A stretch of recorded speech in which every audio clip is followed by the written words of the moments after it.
ശാരീരിക അസ്വസ്ഥതകൾ അനുഭവിക്കുന്ന സഹോദരങ്ങളെ ഉദ്ദേശിച്ച് ഞങ്ങൾ രണ്ടുപേരും, ഞാൻ മാമച്ചൻ, ഇതെൻ്റെ ഭാര്യ അമ്മണി, ഞങ്ങൾ രണ്ടുപേരും 10 ദിവസം മുൻപ് ഇവിടെ വന്ന് അഡ്മിറ്റാകുകയും ഞങ്ങളുടെ ശാരീരിക അസ്വസ്ഥതകൾ മാറ്റുവാൻ വേണ്ടിയുള്ള ട്രീറ്റ്മെൻറ്റുകൾ ബഹുമാനപ്പെട്ട വിജിത് ഡോക്ടർ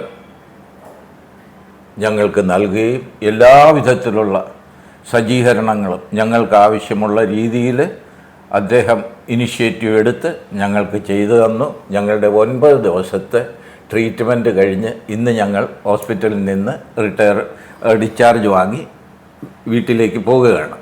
ഇന്ന് ഇവിടെ ഈ ഹോസ്പിറ്റലിനെ കുറിച്ച് ഒരു വാക്ക് പറയുവാൻ ഞങ്ങൾ രണ്ടുപേരും സന്തുഷ്ടരാണ്. കാരണം ഞങ്ങൾ മറ്റ് ധാരാളം ഹോസ്പിറ്റലുകൾ ട്രീറ്റ്മെൻറ്റ് എടുത്തിട്ടുണ്ടെങ്കിലും ഇതുപോലൊരു നല്ല അനുഭവം ഞങ്ങൾക്കിതാദ്യമായിട്ടാണ് കിട്ടുന്നത്. അതുകൊണ്ടാണ് രണ്ട് വാക്ക് ഞങ്ങളെപ്പോലുള്ള സഹോദരങ്ങൾ ആർക്ക് ശാരീരിക സംബന്ധമായ അസ്വസ്ഥതകളുണ്ടോ അവർക്ക് സന്തോഷത്തോടെ, സമാധാനത്തോടെ, ധൈര്യത്തോടെ ഈ നങ്ങേലി ഹോസ്പിറ്റലിലേക്ക് വന്ന് നിങ്ങൾക്ക് സൗഖ്യം പ്രാപിച്ചു പോകുവാൻ കഴിയും എന്ന് ഞാൻ ഗ്യാരണ്ടിയോടെ പറയുന്നു.